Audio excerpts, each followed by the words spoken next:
BBC আন্তর্জাতিক সংবাদে আপনাদের সবাইকে স্বাগতম। এই মুহূর্তে আমাদের হাতে এসে পৌঁছানো ইরান, যুক্তরাষ্ট্র এবং ইসরায়েলের সকল ধরনের যুদ্ধের নতুন আপডেট আপনাদেরকে জানিয়ে দিব। শুরুতেই থাকবে সংবাদ শিরোনাম, এরপর বিস্তারিত। আপনি যদি আমাদের চ্যানেলে নতুন হয়ে থাকেন তাহলে আমাদের চ্যানেলটি সাবস্ক্রাইব করে দিয়ে আমাদের পাশেই থাকুন। হরমুজ প্রণালী সফলভাবে পার হলো চীনের তেলবাহী জাহাজ। যুক্তরাষ্ট্রের সঙ্গে চুক্তিতে চীনকে গ্রান্টর হিসেবে চায় ইরান। সাধারণ মানুষের আর্থিক অবস্থা নিয়ে আমি ভাবি না, বললেন ডোনাল্ড ট্রাম্প। দর্শক, এতক্ষণ শুনছিলেন সংবাদ শিরোনাম, এখন বিস্তারিত।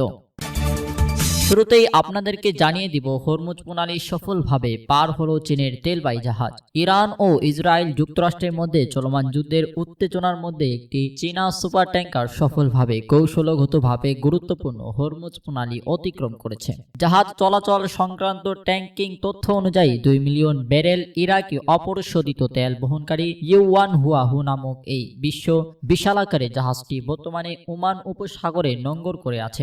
উল্লেখ্য, এই এলাকাটির ঠিক পাশেই মার্কিন নৌবাহিনীর ইরানি জাহাজ চলাচলের উপর কঠোর অবরোধ আরোপ করে রেখেছে যুক্তরাষ্ট্র। ইসরায়েল বনাম ইরান যুদ্ধ শুরু হওয়ার পর থেকে এটি কোনো চীনা তেলবাহী ট্যাঙ্কারে হরমুজ প্রণালী অতিক্রম করার তৃতীয় ঘটনা। যখন বিশ্বের অধিকাংশ দেশের জাহাজ এই রুট ব্যবহারে সতর্কতা অবলম্বন করছে, তখন চীনের এই নিরবচ্ছিন্ন যাতায়াত ভূ-রাজনৈতিকভাবে অত্যন্ত তাৎপর্যপূর্ণ।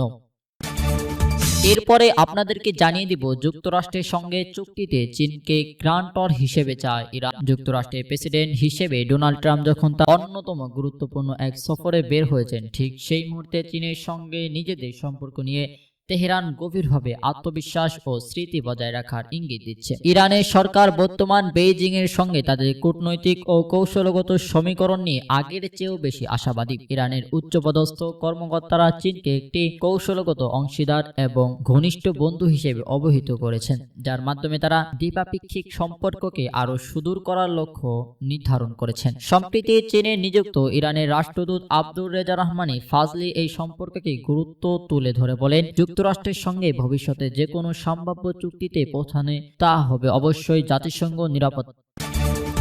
সর্বশেষ আপনাদেরকে জানিয়ে দিব, সাধারণ মানুষের আর্থিক অবস্থা নিয়ে আমি ভাবি না, বললেন ডোনাল্ড ট্রাম্প। মধ্যপ্রাচ্যে চলমান যুদ্ধের উত্তেজনার মধ্যে এক বিস্ফোরণ মন্তব্য করে নতুন বিতর্কে জন্ম দিয়েছেন মার্কিন প্রেসিডেন্ট ডোনাল্ড ট্রাম্প। মঙ্গলবার 12 মে চীন সফরের উদ্দেশ্যে রওনা হওয়ার আগে সাংবাদিকদের সঙ্গে আলাপকালে তিনি জানান, বর্তমান পরিস্থিতিতে সাধারণ আমেরিকানদের অর্থনৈতিক অবস্থা নিয়ে তিনি মোটেও চিন্তিত নন। তার সমস্ত মনোযোগ এখন কেবল ইরানের পারমাণবিক কর্মসূচি ঠেকানোর দিকে।